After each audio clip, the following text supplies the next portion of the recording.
Everyone, good morning. एक नए blog और एक नए दिन में स्वागत है आप सभी का। और आज ब्लॉगिंग की स्टार्ट कर रहे हैं हम मेन मार्केट कर्णप्रयाग से। और मेन मार्केट में आज व्यापार संघ द्वारा यहाँ पे अंकिता के लिए फांसी की गुहार लगाई जाएगी और 10 बजे के बाद। और सीधे ले चलते हैं आपको। आज की वीडियो में इतना ही देखने को मिलेगा आपको। और हम भी एक बार दुआ करते हैं कि जो अंकिता भंडारी के दोषी है उन लोगों को सख्त से सख्त सज़ा मिले और जल्दी से जल्दी इन लोगों को फांसी हो। मार्केट का दृश्य देख सकते हो आप, सारी दुकानें हो रखी बंद है। तो प्रकाश डालना चाहूँगा, अंकिता भंडारी पौड़ी जनपद की हमारी एक बहन है और वो एक गरीब परिवार से आती है। उसका एक भाई है छोटा और उसके पिताजी घर में जो है मिस्त्री का अपना जो मजदूरी करते हैं और बिल्कुल बीपीएल परिवार से रहने वाली है। के लिए एक लड़की के लिए जो है काम करने के लिए तो किसी ने फेसबुक के माध्यम से उसी जो मैनेजर वहाँ पे काम करता था उसने डाला था कि यहाँ पे एक लड़की की आवश्यकता है और उसने वहाँ पे आवेदन किया। 1 महीना उसने वहाँ पे नौकरी करी। उसके उपरांत उस लड़की के साथ किस प्रकार से आप सबने देखा होगा, सुना होगा कि किस प्रकार से उसके साथ व्यवहार करते थे वहाँ के होटल कर्मचारी। जो वो गेस्ट कौन सा वीआईपी रहा होगा, जो वीआईपी वहाँ पे उसी दिन 19 तारीख की जो घटना हुई है उस रात को वहाँ पे आने के लिए वो था। लेकिन उस लड़की ने जो दिन में उसके जो मैनेजर था जो वहाँ पे 10 बजे करीबन उसको लाया गया। उसको क्या बात हुई, डराया गया, धमकाया गया, किस प्रकार से उस बहन पे क्या गुजरी होगी। और लास्ट में उन्होंने जब वापस सीसीटीवी कैमरे की फुटेज से पता लगा कि वापस में 3 लड़के 2 बाइकों से अलग अलग आ रहे हैं और वो लड़की जो है वहीं से गायब हुई। ऐसा व्यवहार रहा।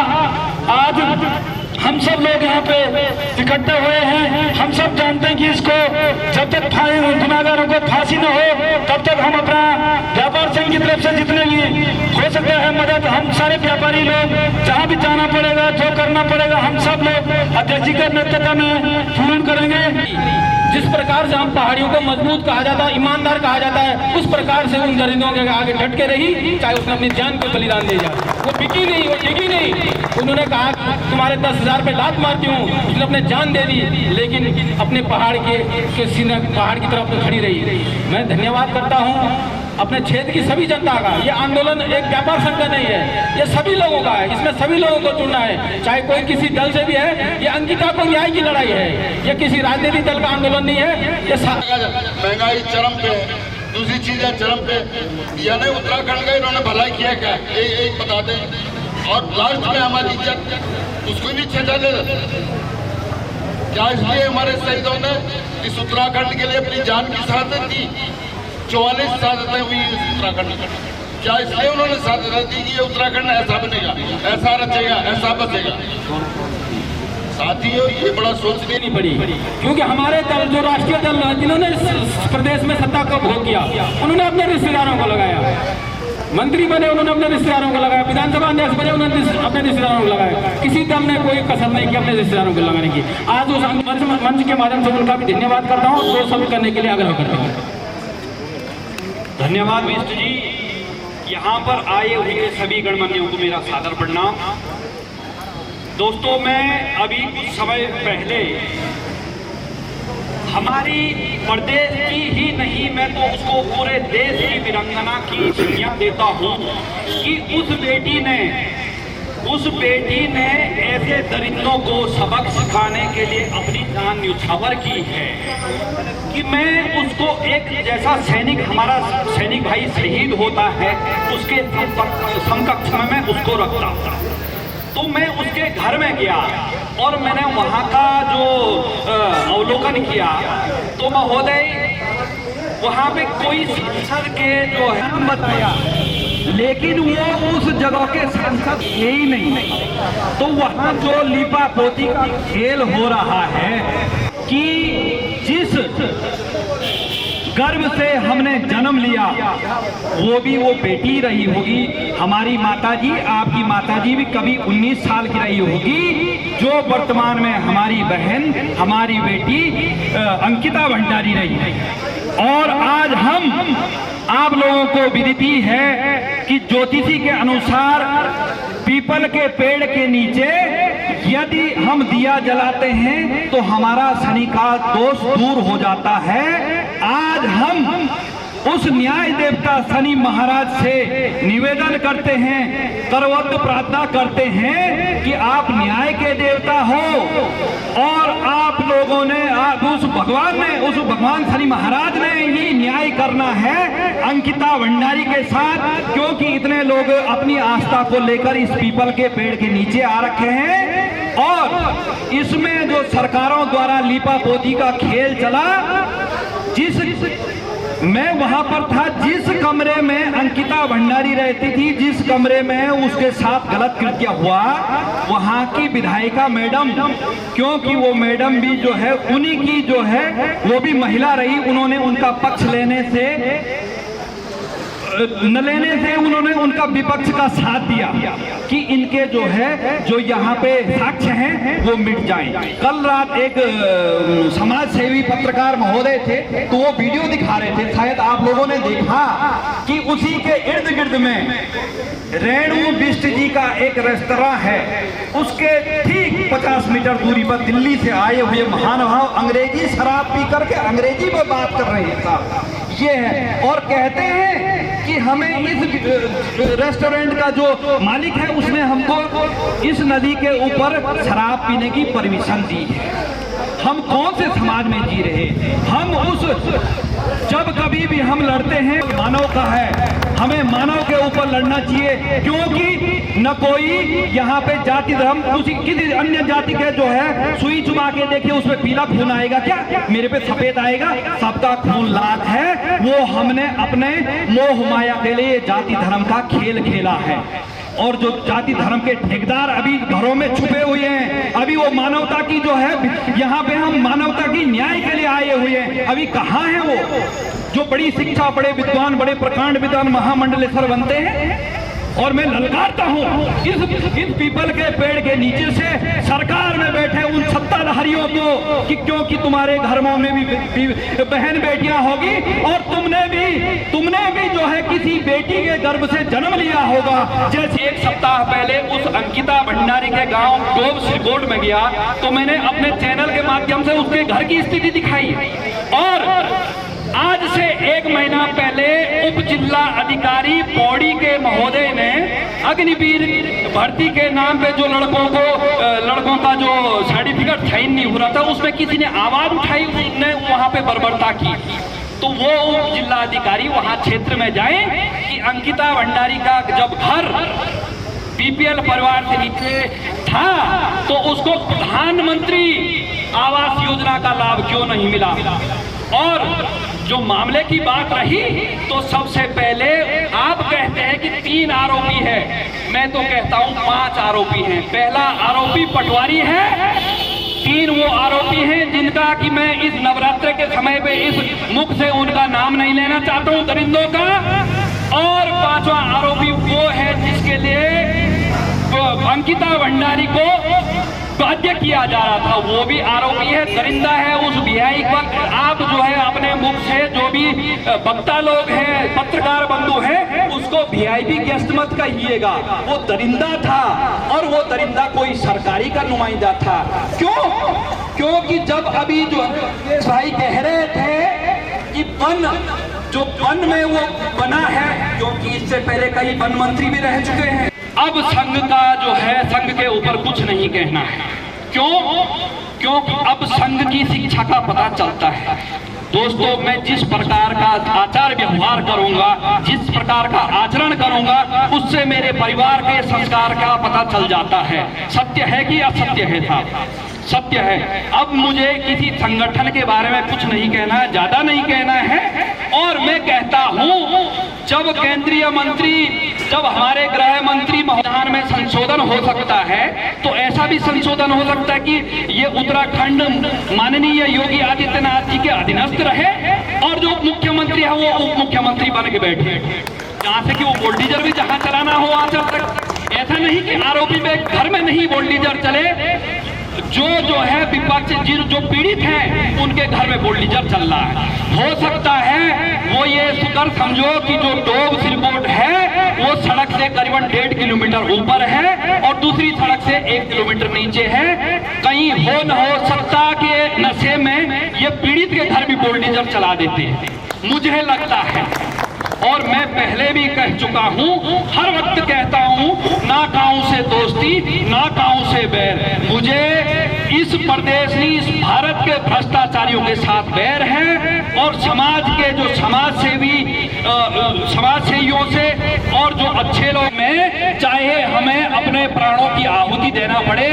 क्योंकि देखिए मैं ये कहता हूं, आप दे न दे लेकिन हम सर कटा सकते हैं लेकिन सर झुका नहीं सकते हैं। और हमें चाहे इस शरीर का एक खून का कतरा इस देश को बचाने के लिए, इस प्रदेश को बचाने के लिए देना पड़े तो मुझे हरगिज भी हरगिज शक नहीं है कि मैं इस देवभूमि को बचाने के लिए ये काम नहीं कर सकता हूं। और मैं पहले भी अपने घर के सदस्यों को अवगत करा चुका हूं। जब मैं घर से निकलता हूं तो मैं ये कहता हूं कि मैं इस कार्य के लिए जा रहा हूं, चाहे मैं वापस आऊं या ना आऊं, क्योंकि हमने उसी सेना का राशन खाया है। क्योंकि हमने वहीं ये सीखा है कि सर कटा सकते लेकिन सर नहीं झुका सकते हैं।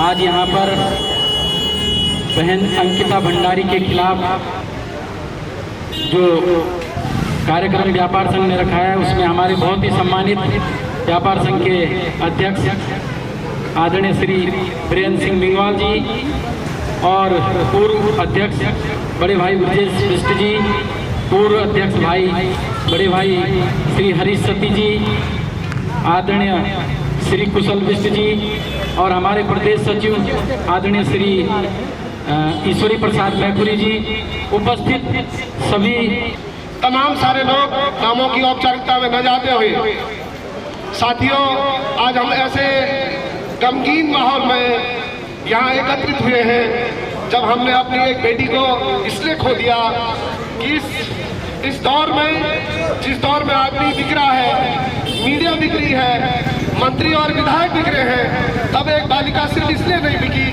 वो हमारे देवभूमि की बेटी थी और उस देवभूमि के दर्द को, उसके स्वाभिमान को समझती थी और उसने अपने देवभूमि के स्वाभिमान के साथ समझौता नहीं किया और उसने दरिंदों की उस बात को नकार दिया जिसके लिए उसको परोसा जा रहा था। आगे तुरंत ये अपने आप में बहुत दुखद घटना है, बहुत जघन्य कांड है। इस कांड के खिलाफ पूरा प्रदेश ही नहीं बल्कि पूरे देश के अंदर लोग सड़कों पर उतर आए हैं। पूरे प्रदेश के अंदर जगह जगह बाजार बंद हुए हैं। तमाम सारे जो राजनीतिक संगठन है, सामाजिक संगठन है, बुद्धिजीवियों के संगठन है, उन्होंने एक कॉल की है आज कि पूरा उत्तराखंड आज बंद रहेगा।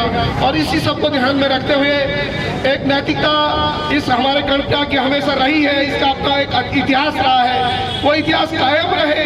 हमारा जो गौरवान्वित करने वाला इतिहास है इस कर्तव्य का, जिसने इस देश की आजादी की लड़ाई से लेकर तमाम सारे सामाजिक आंदोलनों से लेकर और इस राज्य प्राप्ति के आंदोलन में बढ़ चढ़ कर हिस्सा लिया, जो राज्य आंदोलन का एक केंद्र बिंदु रहा है। इस केंद्र बिंदु से भी अपने जो राज्य के अंदर अंकिता भंडारी की हत्या के खिलाफ जो आक्रोश है, उस आक्रोश में आपको शामिल होने के लिए संकल्प लिया।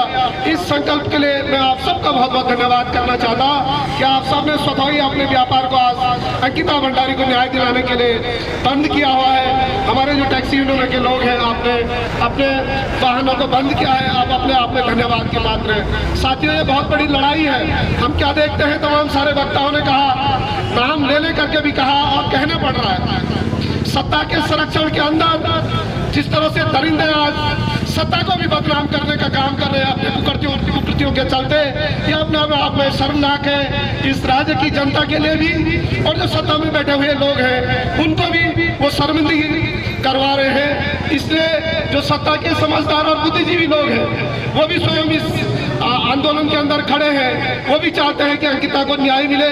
लेकिन इस संघर्ष का इतने लंबे समय तक चलने का जो कारण है, हम क्या देखते हैं साथियों कि सत्ता अपने आप में चीजों को उलझाने का काम कर रही है। पुलिस अपने आप में लोगों को सड़क पर उतारने के लिए मजबूर कर रही है। इस तरह के बयान आते हैं, इस तरह की कार्रवाइयां सामने आती है कि लोगों को सड़क पर उतरने के लिए विवश होना पड़ता है। आप सोचिए, एक बेटी जो रोजगार के लिए अपने घर का पालन पोषण करने के लिए एक रिजॉर्ट के अंदर प्राइवेट नौकरी करने के लिए चले गई, उसकी हत्या सिर्फ इसलिए हो जाती है कि उसको किसी वीआईपी के लिए परोसा जाना था। और अफसोस की बात है, इतने लंबे संघर्ष के बाद भी जो दरिंदे हैं उनको जेल होने के बाद भी, उनको पुलिस रिमांड पर लेने के बाद भी, और तमाम सारे जो बुद्धिजीवी लोग जो आज सड़कों पर है, उनकी तमाम सारी मांगों के बाद भी ये सार्वजनिक करने में सरकार को क्या दुविधा है कि वो वीआईपी है कौन जो उस अंकिता भंडारी की हत्या का कारण बना। उसको सार्वजनिक करने में क्या दिक्कत है सरकार को? यही तो मांग कर रहे हैं लोग सड़क पर उतर करके। लोग मांग कर रहे हैं कि साक्ष्यों को मिटाने की क्या जरूरत थी? किसको बचाने के लिए वो साक्ष्य मिटाए जा रहे थे बुलडोजर के सहारे? उन पर कब कार्रवाई होगी?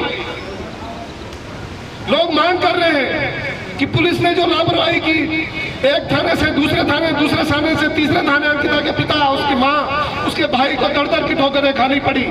आखिर उनके खिलाफ लोग मांग कर रहे हैं कि आपने साक्ष्यों को खुर्द कर दिया है, उनको मिटाने का काम किया है। और आप सब जानते हैं कोर्ट के अंदर जनता की आवाज नहीं चलती है, कोर्ट के अंदर साक्ष्य चाहिए होते हैं, कोर्ट के अंदर प्रमाण चाहिए होते हैं, और प्रमाणों के आधार पर कोर्ट जो है फैसला करता है। और आपने दूसरी तरफ अंकिता का जो बिस्तर था उसको तक भी नदी में बहा दिया। आप कहां से साक्ष्य जुटाएंगे? आपने बुलडोजर से उस रिसोर्ट को ध्वस्त करने का काम किया, और ये कोई अरे गहरे लोगों ने नहीं किया है। आप पूर्व वक्ताओं ने भी कहा कि 11, 12 बजे और 3 बजे रात तक एक यमकेश्वर की विधायक है, वो वहाँ खड़ी है, बुलडोजर को आदेश करके वहाँ रिसोर्ट तोड़ने का काम कर रही है। आखिर यमकेश्वर की विधायक रेणु मिश्र की सदस्यता कब निलंबित होगी? ये सवाल है। आज मुख्यमंत्री ट्वीट करके बताते हैं कि हमने बुलडोजर चलवा दिया। अरे आपने बुलडोजर चलवा दिया, साक्ष्य मिटा दिए। आप जानते हैं कि जब कोर्ट के अंदर दलीलें होगी, उस दलील के अंदर बहुत सारी बातें सामने आएंगी। कोर्ट बीच में कई बार इस तरह के सवाल खड़े करता है कि आप ये साक्ष्य जुटा करके लाए। जब दलीलें होंगी तो तमाम तरह की बातें सामने आएंगी, कहाँ से साक्ष्य जुटाए जाएंगे उस दौरान? तो ये जो अपराध खुद सत्ता कर रही है, ये अपने आप में बहुत दुर्भाग्य की बात है। और इसी दुर्भाग्य के चलते एक के बाद एक दिन लोगों को सड़क पर उतरने के लिए बेहोश होना पड़ रहा है। हम तो व्यापारी लोग हैं, 2 रोटी जब कमाएंगे तब अपने बाल बच्चों का पालन पोषण करेंगे। हमारे व्यापारी भाइयों का बहुत सारा नुकसान, जिनका कच्चे माल का काम है उनका नुकसान होता है। लेकिन यह जो व्यवस्था है, 2 चीजें बहुत खास तौर पर हमको समझनी है साथियों। जब इस तरह की घटनाएं होती है और हम अगर आंदोलन का हिस्सा बनते हैं तो इससे सिर्फ एक आवाज ही खड़ी नहीं होती ताकतवर तरीके से, बल्कि हम स्वयं अपने आप को भी अपराध करने से अपने आप को भी रोकते हैं। अपने घर परिवार के अंदर हम जो है सचेत होते हैं कि कहीं हमारे बच्चों से कोई अपराध ना हो जाए। तो ये तमाम सारी बातें हैं। हमारे पूर्व वक्ताओं ने भरोसा किया, अरे मैं आ रहा हूँ, बोल तो दिया यार, कि जब तक अंकिता भंडारी को न्याय नहीं दिया जाएगा, हम उसके बाद सरकार से मांग करते हैं कि जो अपराधी वीआईपी है, जिसके वजह से अंकिता भंडारी की हत्या की गई है, तत्काल उसका नाम सार्वजनिक किया जाए। हम मांग करते हैं कि जो बुलडोजर की कार्रवाई साक्ष्य मिटाने के लिए की गई है, उस बुलडोजर की कार्रवाई में जितने लोग शामिल हैं, वो चाहे पुलिस है, चाहे वो विधायक है, चाहे वो स्वयं मुख्यमंत्री क्यों नहीं है, उनके खिलाफ एफआईआर दर्ज हो, उनको जेलों की सलाखों के अंदर भेजा जाए। हम मांग कर रहे हैं कि जो जनधन हत्याकांड हुआ है, इसकी सीबीआई जांच होनी चाहिए। उन तमाम सारे गुनाहगारों को सजा होनी चाहिए जिन्होंने समय पर एफआईआर नहीं की। आप सब जानते हैं कि उसकी जब डेड बॉडी मिली, पानी के अंदर 6-7 दिन तक कोई बॉडी होगी तो अपने आप में फूल जाएगी, लेकिन ऐसा कहीं देखने को नहीं मिला। तो ये प्रमाणित कर रहे हैं कि घटना कहीं और घटी है, उसको कहीं और दिखाने का काम किया गया है। और सोशल मीडिया का जमाना है, हम सोशल मीडिया चलाने वाले तमाम सारे लोगों का भी बहुत बहुत धन्यवाद करना चाहते हैं। उन्होंने अपनी जान पर खेल करके इस घटना को सबके सामने लाने का काम किया, वरना बहुत सारी बेटियां जिनका कोई पूछने वाला नहीं होता, आवाज तक नहीं उठ पाती है। इस तरह की भी घटनाएं हो रही है। और इन घटनाओं का रोकने का एक ही तरीका है कि जनता एकजुट होगी, सड़कों पर उतरेगी। हम सरकार को चेताना चाहते हैं कि यदि तत्काल उस वीआईपी का नाम सार्वजनिक नहीं हुआ, इसकी सीबीआई जांच नहीं हुई, अपराधियों को फांसी की सजा नहीं हुई, तो जनता सड़कों पर उतरी हुई है। ये लगातार संघर्ष करती रहेगी और ये संघर्ष रुकने वाला नहीं है, क्योंकि अब कोई नहीं चाहता कि उसकी बेटी का नंबर आएगा। वो किसी की भी बेटी हो सकती है। हर कोई किसी न किसी घर परिवार से जुड़ा हुआ है, हर किसी का अपना एक घर और परिवार है। उस परिवार के अंदर बेटी है, बहू है, माताएं, किसी की आज बेटी है, किसी की कल बेटी होगी, सब चिंतित हैं। और इस तरह की घटना हर हाल में रोकी जानी चाहिए। ये अलग बात है कि सत्ता आज किसी की होगी, कल किसी की थी और कल आने वाले समय में किसी और की भी होगी। लेकिन वो जो लोग सत्ता से जुड़े हुए हैं, हम उनसे भी निवेदन करते हैं कि आइए और अपनी आवाज को, ये जो संघर्ष की लड़ाई है इसमें मिला करके बुलंद कीजिए, ताकि जो ये घटना हुई है, इस घटना में जो दोषी लोग हैं उनको फांसी की सजा हो और आने वाले समय के अंदर वो जो सजा होगी वो अपराधियों के लिए एक नजीर बनेगी और जो आने वाले समय के अंदर अपराध पर अंकुश भी लगाएगी। ऐसी भावना के साथ आज सब लोगों ने इस बंद के आह्वान का समर्थन किया, अपने अपने प्रतिष्ठानों को बंद किया। निश्चित रूप से बहुत नुकसान आपका हो रहा होगा, वो उसकी भी पीड़ा हमको है। हम उत्तराखंड राज्य आंदोलन से समझते हैं। मैं समझता हूँ इस कर्णप्रयाग के अंदर बाजार बंद करने का अनुभव मेरे से ज्यादा नहीं है किसी का। उत्तराखंड आंदोलन से लेकर अभी तक हमने बहुत बार बाजार बंद किए और आज हमारे पास स्वयं बाजार की जब जिम्मेदारी है, हम समझते हैं कितना नुकसान होता है। लेकिन एक बेटी का दर्द आप समझिए, एक माँ बाप का दर्द समझिए कि जिनकी बेटी ही चले गई, उनका कितना नुकसान हो गया। इस मानवीय मूल्यों के आधार पर, नैतिकता के आधार पर हम अपने आप को उनके परिवार के साथ खड़ा देखना चाहते थे। आप सब लोगों ने पूरी गरिमामय तरीके से अपने आप को उसके परिवार के साथ खड़ा किया। उसके परिवारजनों को न्याय दिलाने की जो हक की लड़ाई है उसमें आप सब शरीक हुए। आप सबका बहुत बहुत धन्यवाद। धन्यवाद। अंकिता के हत्यारों को अंकिता हम शर्मिंदा